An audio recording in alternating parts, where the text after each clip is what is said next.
Good day, everyone. Today I want to talk to you about one of the most transformative relationships you can ever experience, making Jesus your best friend. In our lives, we all seek deep, meaningful connections. We want someone who understands us, supports us, and loves us unconditionally. What if I told you that such a friend is already waiting for you, with open arms? That friend is Jesus. In John 15:15, Jesus says, "I no longer call you servants because a servant does not know his master's business.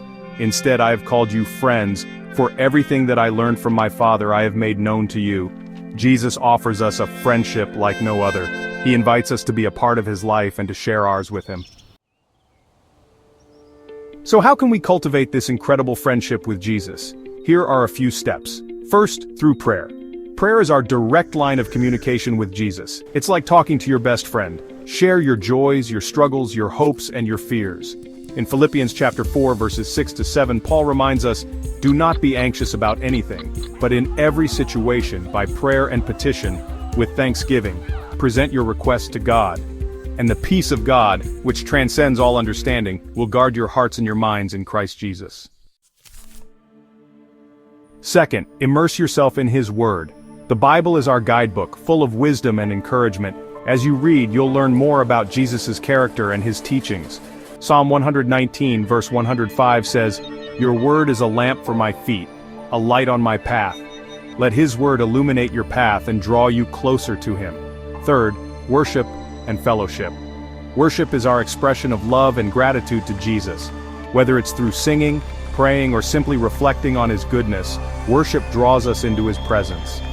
Hebrews chapter 10 verses 24-25 encourages us to consider how we may spur one another on toward love and good deeds, not giving up meeting together as some are in the habit of doing, but encouraging one another.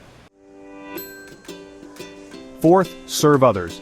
Jesus set the ultimate example of servanthood. In Matthew chapter 20 verse 28 he says, "Just as the Son of Man did not come to be served, but to serve, and to give his life as a ransom for many." By serving others, we not only follow his example, but also experience his love in action. Lastly, trust and surrender. Proverbs chapter 3 verses 5-6 urges us to trust in the Lord with all your heart and lean not on your own understanding. In all your ways submit to him, and he will make your paths straight. Trust that Jesus has a plan for your life, and surrender your worries and burdens to him. He will provide peace and guidance in all situations.